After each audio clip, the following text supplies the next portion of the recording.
बोलो शिव गुरु महाराज जी की जय हो। मैया भवानी की जय हो। अरे करिया में काच कुछ महादेव तो देखो तो सुहावना लागे राम।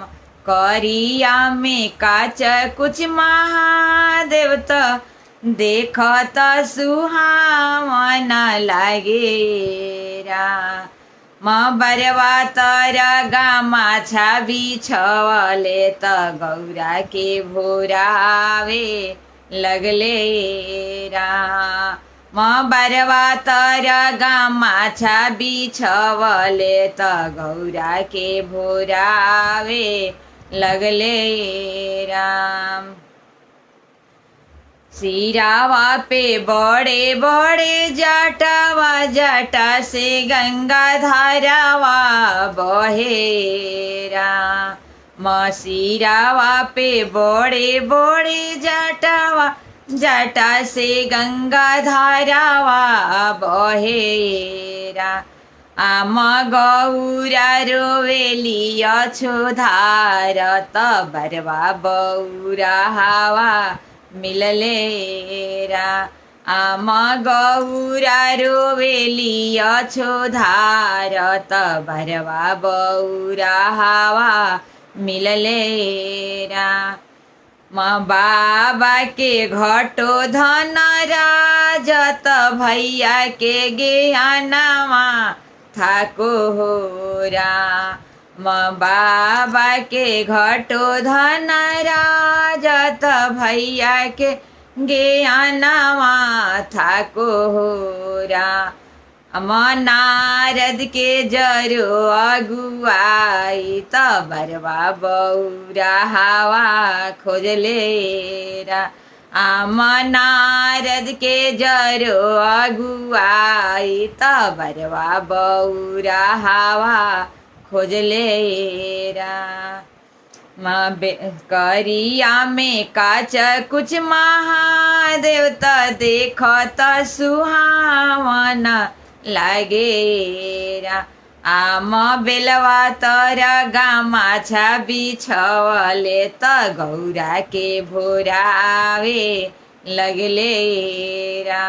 आम बेलवा तर गामा छाबी छवले त गौरा के भोरावे लगलेरा। कानावा में बिच्छू के कुंडलावा त गले सर्फ मालावा शोभेरा। आम कानावा में बिच्छू के कुंडलावा त गले सर्फ मालावा शोभेरा।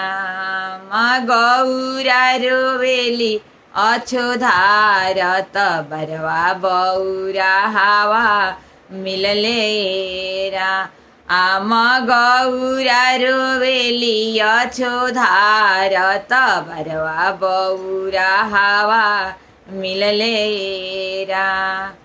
बाबा के घटो धन राजत भैया के ज्ञानवा थाको होरा।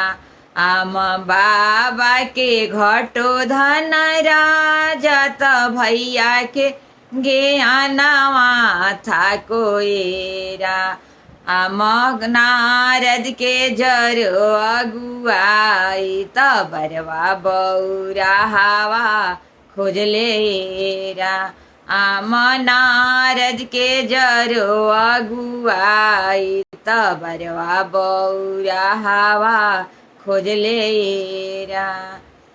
करिया में काच कुछ महादेव त देखो त सुहावना लागेरा।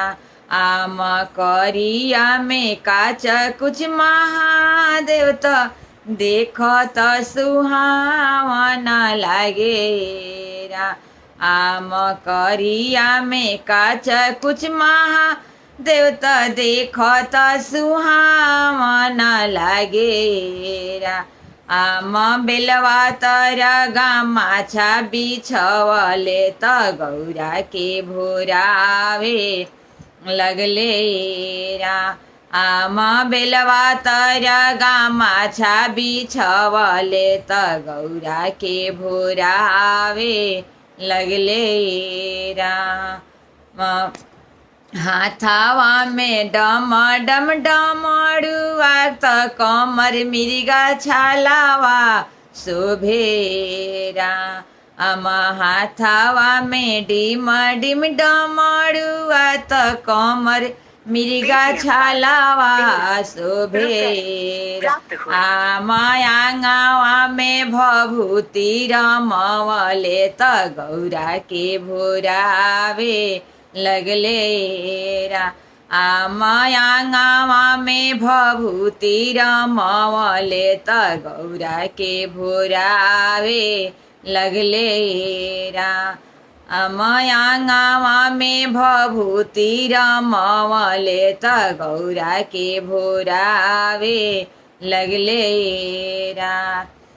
हाथ जोड़ी कहे महारानिया त थोड़ा सारा हमामा करिएरा। आमा हाथ जोड़ी कहे महारानिया त थोड़ा सा हमामा करिएरा। आमतनिए सभे सवा बदलती त लोग पतियाई लेते होरा। आमतनिए सभे सवा बदलती त लोग पतियाई जैते रा। एक घरी बीतले दूसर घरी आवरु तीसर घरी होर। एक घरी बीतले दूसर घरी आवरु तीसर घरी होरा। आमा शिव गुरु भेषावा बदलने त गौरा मुस्काए लगली रा। आमा शिव गुरु भेषावा बदलने त गौरा मुस्काए लगली रा। अम्मा बाबा के बढ़ो धन राजत भैया के ज्ञानवा बढ़ो एरा। आमा बाबा के बढ़ो धन राजत भैया के ज्ञानवा बढ़ो एरा। नारद के रहो अगुआई भगवान बरवा खोजी दिहलेरा। नारद के बढ़ो अगुआई भगवान बरवा खोजिए दिहलेरा।